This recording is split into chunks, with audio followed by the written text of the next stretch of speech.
ये news channel हक की आवाज़। Paradise function palace. Paradise function palace महबूब नगर। तेलंगाना के वज़ीर इमारत शोरा कोमटिरेड्डी वेंकट रेड्डी ने कहा कि रियासत की असल अपोजिशन बीआरएस पार्टी 4 जून के बाद बंद हो जाएगी और लोकसभा इंतखाबात के नताइज के बाद रियासत का सारा सियासी मंजर तब्दील हो जाएगा। उन्होंने मीडिया से बात करते हुए बीआरएस के साबिक़ दौर हुकूमत पर तनकीद की। उन्होंने कहा कि बीआरएस के दौर हुकूमत में शराब की फ़रोख्त में इजाफे के अलावा कोई तरक्की नहीं हुई। उन्होंने कहा कि पिछली हुकूमत ने शराब की दुकानात के नाम पर 2500 करोड़ रुपए कमाए थे। అందుకనే మేము చిత్తశుద్ధితో ఉన్నాం. రైతులకు 2 లక్షల రుణమాఫీ చేయడానికి కూడా మొత్తం ప్రణాళిక తయారు చేసుకున్నాం.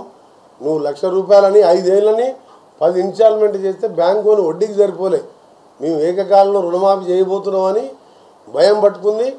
పార్లమెంట్ ఎన్నికల్లో వీళ్ళకి ఆడవీడ ఉన్న ఓట్లల్లో ఎక్కడ టీఆర్ఎస్ క్యాండిడేట్ 1-2 సీట్లలో తప్ప ఎక్కడ టీఆర్ఎస్ వాళ్ళు క్యాండిడేట్ చేయలేదు. వీళ్ళేదో మీద మీటింగ్లు పెట్టిన 3 రోజుల ముందే మొత్తం డ్రాప్ అయిపోయింది 9-10 సీట్లలో. ఎందుకంటే సీనియర్ నాయకులు అన్ని పార్లమెంట్లతో మాట్లాడుతున్నాగా నేను టీఆర్ఎస్ అనే అభ్యర్థికి పోల్ చిట్టీలు పంచలేదు, ఓటు వేయమని చెప్పలేదు, రిటర్న్ వేసుకోపోన్నారు. కొందరి దగ్గర బీఆర్ఎస్ మన బీజేపీకి ఏమని చెప్పింది. ఓపెన్గా మిక్స్ అయ్యి కనీసం బిడ్డని జైల్లోకి వెళ్ళి బయటికి తెచ్చుకోవాలి. ఇక రాజకీయం వద్దు, మన పార్టీ ఉండదని తెలుసు వాళ్ళకు. ఈ ఎన్నికల తర్వాత ఒక్క సీటు గెలవదు కాబట్టి పార్టీ ఉండదు. 10 ఏళ్ళు అధికారం ఉండగా 3 ఏళ్లలో ఇంత ఘోరంగా దిగజారుతుందా? లల్లు ప్రసాద్ 30 ఏళ్ళ కింద ముఖ్యమంత్రి ఉంటే ఇవాళ మొత్తం 40 సీట్లు రాబోతున్నాయి. తేజస్వి అనే ఒక యువకుడు ప్రజలలో పోయి కొట్లాడి ఆ పార్టీ 30 ఏళ్ళ కింద పార్టీని మళ్ళీ అధికారంలోకి తీసుకొస్తుందంటే ఒక రాజకీయ పార్టీ అంటే ఒక పద్ధతులు ఉంటాయి.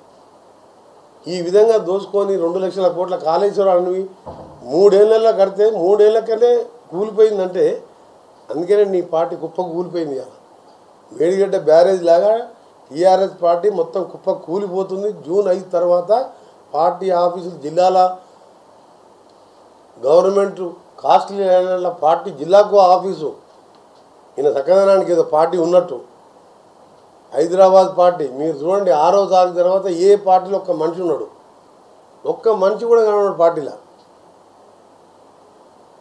ఎమ్మెల్యేలా ఎట్లా ఉండరు, ఎందుకంటే ఆయనకి ఒక్క దాంట్లో డిబేట్ రాకుంటే ఎమ్మెల్యేలు ఎందుకుంటారు చెప్పు ఆ పార్టీలో. నేను అందుకనే చెప్తున్నా, మాట్లాడే ముందు ముఖ్యమంత్రి గారిని మాట్లాడే ముందు ఈ దేశ దోపిడీ చూసి 1,20,000 మంది దగ్గర 2 లక్షల రూపాయలు లెక్క దోచుకున్నావు కదా ఉద్యోగాలు ఇవ్వకుండా. ఆ కోపంతో నువ్వు రాష్ట్రాన్ని విధ్వంసం చేసావని ముఖ్యమంత్రి గారిని మాజీ ముఖ్యమంత్రిని ఎప్పుడైనా మా సీఎం గారు ఆయన అనకుండా అంత కోపంతో అంటే పేగులు మెడలు వేసుకుంటున్నాడు, చెడ్డి ఇప్పిస్తాడు అని చెప్పాను. నువ్వు చిన్నపిల్లగారు కదా, రేవంత్ రెడ్డి గారికి అంటే చిన్న వయసే, పనికి మాలినవాడు అలా సిగ్గులే ఎందుకంటే ఎట్లా మాట్లాడుతున్నాను. నేను తిట్టకుండా ఏం చేయాలి మరి మిమ్మల్ని?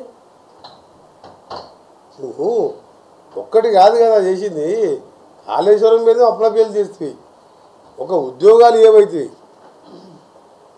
వైన్ షాపుల మీద దోచుకుంటుంది. ఇవాళ మీ చెల్లె పరిస్థితి చూస్తేనేమో దేశంలో మొత్తం తెలంగాణ అంటే మాకు ఏదైనా రాష్ట్రానికి పోవాలంటే మాకు సిగ్గు అనిపిస్తుంది. ఏ స్టేట్ అంటే తెలంగాణ అని ఏమని చెప్పుకుంటాం?